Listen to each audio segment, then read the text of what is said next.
Now at 5 a.m. on WKYT this morning, after an overnight crash, police are looking for two people. We'll have more details on the investigation into this just ahead. Today, the first funerals for the 5 officers killed in Dallas will be held. We'll have the latest from Texas coming up. Also this morning, a company with locations throughout Kentucky is planning to lay off dozens of workers. What we have learned about that, what they expect to happen ahead on WKYT this morning.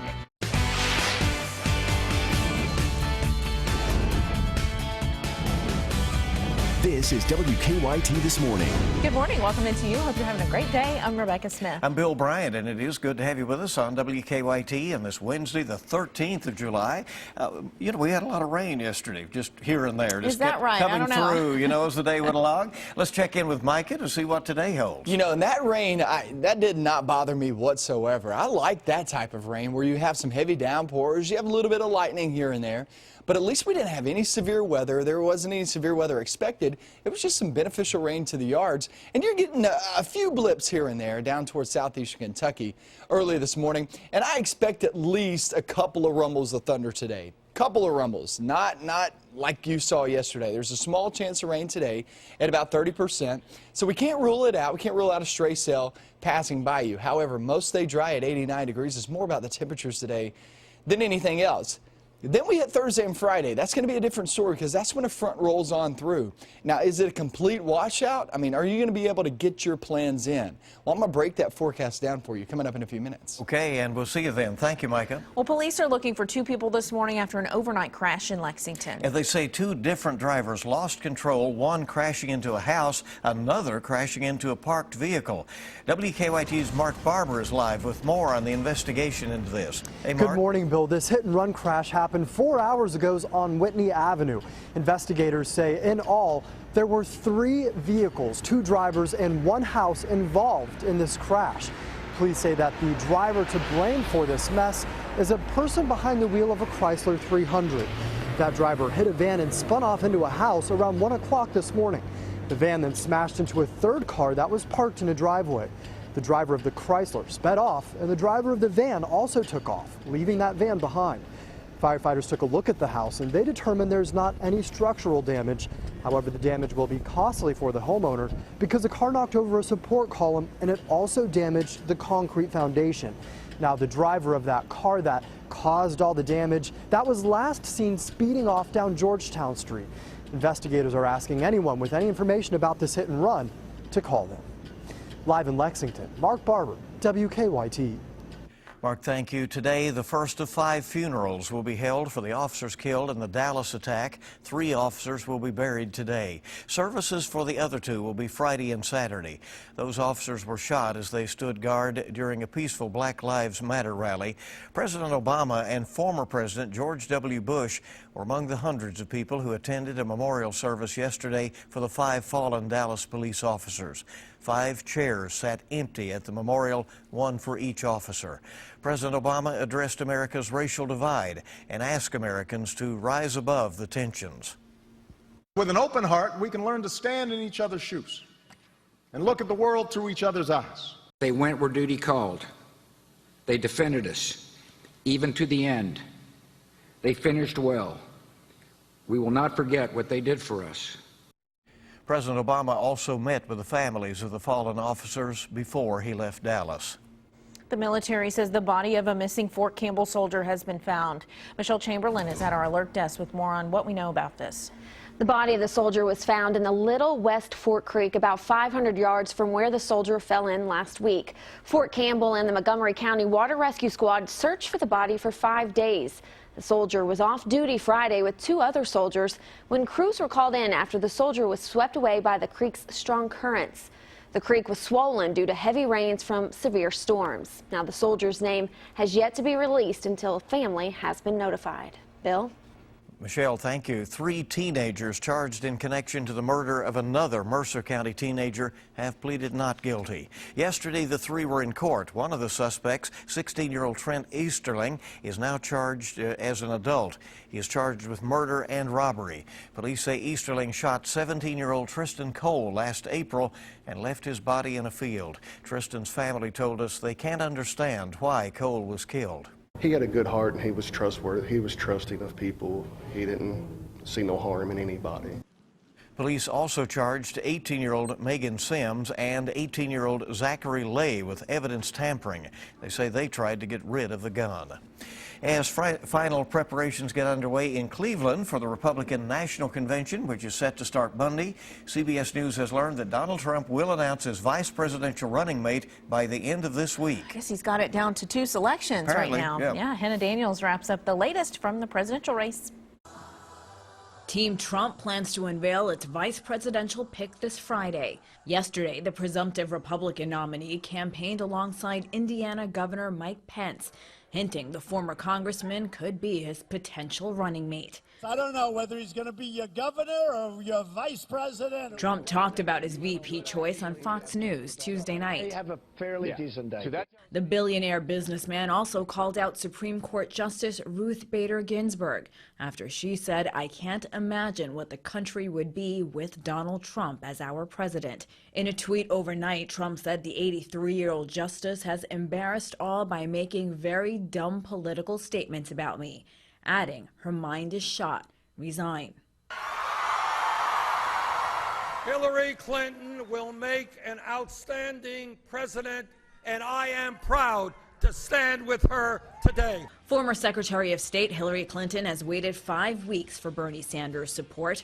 On Tuesday, the Vermont senator backed his former political rival. Thanks to the new proposal Senator Sanders and I worked on together, for families making less than $125,000 a year, we will eliminate tuition at those schools altogether. Just 2 weeks shy of the Democratic National Convention, this endorsement could give Clinton a boost to maintain her slight lead over Trump. Hannah Daniels, CBS News. Well, Hillary Clinton will give a speech today at the Old State House in Springfield, Illinois, about unity and bringing the country together. Today, Theresa May will become the new Prime Minister of Britain. David Cameron will be stepping aside after losing the campaign to keep the country part of the EU. May will seek to calm the country and the financial markets after upheaval following the unexpected result in the June 23rd referendum. She'll reportedly give priority to appointing a cabinet minister in charge of implementing Brexit, the decision to leave the EU. A company with locations throughout Kentucky has announced it plans to lay off dozens of workers. Wayne Supply Company says 87 employees will lose their jobs in the coming months. The company blames losses in the coal market. Wayne Supply has 15 facilities in Kentucky, including Lexington, Corbin, and Hazard. The company has not said where the layoffs will come from, but some workers in Hazard say they have heard they will be affected. It's our culture that we all want to stay here and raise our families here and be able to retire here. So it's definitely heartbreaking to hear of any job loss, especially ones that we know and that we care about. Wayne Supply Company leaders did not want to talk on camera with us yesterday. Today marks the 1-year anniversary of deadly flash flooding in Johnson County. 4 people died in the flooding. The Flat Gap community was one of the hardest hit areas. Many homes were just destroyed there. While some cleanup still continues for some folks, survivors say they've learned a valuable lesson. There's hope. There is tomorrow. I mean, we're not promised tomorrow, but if there is a tomorrow, there's hope. Some people who lost their homes in the Flat Gap community have since returned to that same area. Today, a local community is hosting a concert to honor those killed in the Orlando attack. The United in Spirit concert will be at 7 this evening at St. Paul Catholic Church on West Short Street. Organizers say the event is a time for people of all different faiths and backgrounds to come together to honor those who were lost. The concert's free, and there will be a reception that follows at the Brossart House with food provided by Lexington Diner. Today marks the 1-month anniversary of the attack. Our time this morning is 5:09 on WKYT, and we are just getting started with you this morning here on your Wednesday. Some Colorado deputies say it's a mystery how a bear managed to lock itself in a car. Oh, poor little bear. We'll have more on this story coming back. Also ahead this morning, federal investigators are looking into Tesla, and some J.P. Morgan Chase employees are getting raises. Today's money stories are ahead this morning. Temperatures are already in the mid-70s in most locations. It's mainly dry today, which means only a small chance of rain. So it's all about the temperatures. Next couple of days, it's about those storms back in the forecast. I'll have that coming up next. Now, your zone-by-zone forecast with meteorologist Micah Harris. Couple little blips down towards southeastern Kentucky, but that's it. This is actually a pretty nice start to the day. You can feel the humidity, though, as you walk out the door, right there in the low to mid 70s at this moment. Let's zoom on in and let me show you where these little blips are located. Now, it was a pretty heavy downpour as it entered in Jackson County, but now as it's leaving, heading off toward Owsley County, it's just kind of falling apart. There's really not much to that, and that even goes for that one heading off into Lee County, just north of Beattyville. If you're traveling Highway 11 here in just about 10 minutes or so, you're going to run into a brief moderate downpour and a light shower just south of Boonville as well, traveling across Highway 30. So that's heading east, and that's exactly what I expect the next few hours, all the way through roughly noontime, give or take, is when you could see that small chance of rain. After noon, these weather models continue to indicate that we'll try to push that stuff on out and actually have a pretty good rest of the afternoon. So the afternoon doesn't look all that bad. Mowing the grass, getting the kids outside, I don't see a problem for today. Go ahead and make plans for that 89 degrees. Later on today, it's going to be steamy, there's no doubt about that. Humidity is up too, so it'll actually feel like the lower 90s once we get toward that 3 to 5 p.m. time frame. So it's mostly dry, not fully dry, but mostly dry. Most of us won't see a passing shower or thunderstorm. Only a small percentage of us will. Eyeing that Thursday and Friday, though, as that front tries to push on through, we could have a few strong storms with that. This isn't a very strong system, so don't expect widespread severe weather, but do expect widespread rain, especially on Thursday. On Friday, there's still an opportunity to try to push that south. We'll see how that works out with the mountains in that front. But then we head towards your weekend. Your weekend is what we're watching very closely because we're watching the trends of this, meaning the past couple of days still look like we had that chance of rain at about 60–70%, but it's dropping off as we get a little bit closer, which gives us a little better confidence in the forecast there for the weekend. As of right now, still I would say about 60% confident there in the weekend forecast at about 40%. So we have a chance of rain in, but there is a chance that this front pushes on through and will actually be mainly dry for the weekend. Hey, don't forget Martina McBride's going to be there in Mount Vernon later on tomorrow, and it's at the Renfro Valley Entertainment Center, so it's indoors, guys. She won't be affected, and neither will you be affected there on Thursday with those strong storms. But that's a pretty cool concert. Martina McBride is amazing. I don't know if you guys have ever heard her. Well, absolutely. And voice of an angel. Yeah, she really does have a voice of an angel. I know you're kidding, but she really does. No, I really think that. Wasn't her band used to be called The Ride? It was Martina McBride and The Ride. That's right. There you go. That's really cool. All right. 5:15 now on WKYT, and after locking itself in a car, well, a Colorado bear wasn't very happy about that. Yeah, I can imagine. The car's owner not so much either, and the sheriff's deputies were just basically puzzled. They say they are not really sure how the bear got into that vehicle. No windows were broken. The door handles weren't the kind you just lift up, and yet somehow the bear managed to open a door, crawl inside, and close the door behind him. Deputies decided the safest and quickest way to let that bear out would be to open the back hatch. But, you know, that's not real easy since the bear had caused so much damage inside. When they finally did get the door open, the bear was keen on getting back into the wild. Unfortunately, the car is likely a total loss because of all the damage there. The owner says what's left inside may not be salvageable, and the bears don't smell very good either, so there you go. Yeah, and you know, it's hot, so I'm glad that little bear got out of there, right? Yeah. Poor bear. Tough time. I'm sure that was quite a scare for that bear. I wonder how in the world he managed to, you know, shut the door. But I don't know. Interesting. Okay, 5:16 on WKYT here on your Wednesday morning with more news on the way. And we've got to look at your money. Stay with us. A financial company wants to share the wealth with its employees, and a restaurant chain is stepping up its breakfast game. I'm Marley Hall, and I'll have those stories and more coming up in your CBS Money Watch report. Welcome back in. Good morning to you. 5:20 on WKYT on your Wednesday. J.P. Morgan Chase is giving 18,000 employees a raise. Denny's is stepping up its breakfast game. And the government wants some more information on Tesla's autopilot system. Marley Hall has the latest on your money. Some employees at JP Morgan Chase are getting a raise. CEO Jamie Dimon says 18,000 tellers, customer service employees, and other workers will see a little more in their paycheck over the next 2 years. He says the bank will raise its minimum pay from $10.15 an hour to up to $16.50 an hour, depending on market conditions and location. Stocks rallied again Tuesday, and the Dow closed at an all-time high. The Dow gained 120 points. The Nasdaq added 34. Federal investigators want Tesla Motors to provide more details about its autopilot system. The inquiry comes after a deadly crash in May.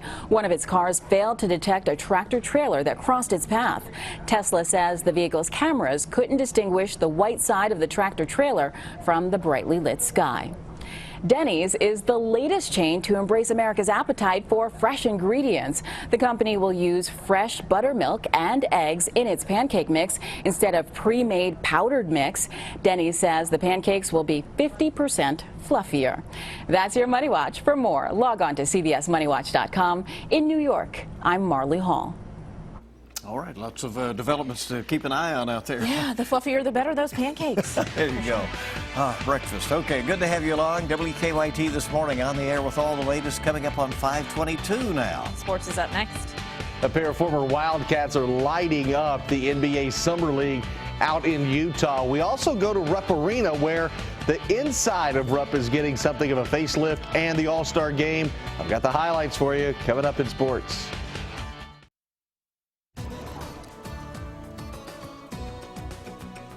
All in all, it doesn't look all that bad this morning as you're walking out the door. I'm meteorologist Micah Harris with your weather update. Real quick, let's look down toward the southeast because there's not much going on, but there's still at least a few blips here and there in Lee County and also Owsley County. That's heading over toward Breathitt, heads up Breathitt, and it may even clip southern portions of Wolfe County, so keep that in mind. Campton, I still believe that's going to stay to the south of you, but it's just a little brief shower, and that's about it. So a slight chance now through about noontime. Still looks like the possibility of a shower or thunderstorm will be with us. Then it looks mainly dry toward the afternoon with steamy conditions at 89 degrees. Let's check out sports, see what's going on.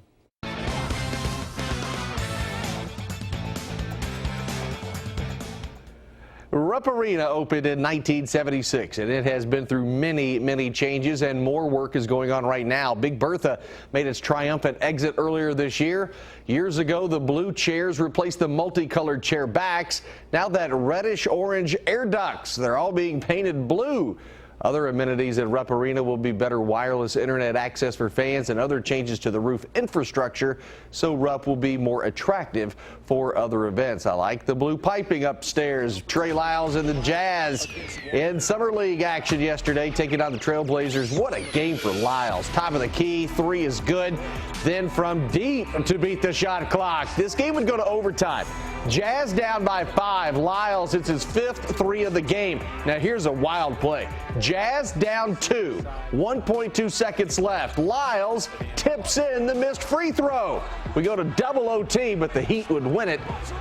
Lyles with 30 points and 9 rebounds, 92-89 for the Blazers. Check that. The Suns gave Devin Booker the night off, but Tyler Ulis was in the Suns lineup facing the Heat. Second quarter, Ulis drives, hits the floater in the lane, plus the foul. Still in the second, the little guy gets another jump shot to fall. That gives Phoenix a 1-point lead. We move to the third, and Tyler will dribble his way into the trees. Somehow gets the shot to go. Boom, it goes, and he's fouled again. Ulis with 16 points, 7 assists, 5 steals, just 1 turnover. The Heat get the win, 80-71. Last night, the All-Star Game in beautiful San Diego. It was the long ball early that Cubs' Chris Bryant. First inning gives the Nationals a 1-0 lead, but in the second frame, the American League answers back. Eric Hosmer of the Royals tags former teammate Johnny Cueto with a bomb to left, tied at 1-1. Then, with a man on, Kansas City's Eduardo Perez goes deep to left off Cueto. 3-1 American League, and the Americans take it over the Nationals, final of 4-2. That's a look at sports. Have a great day.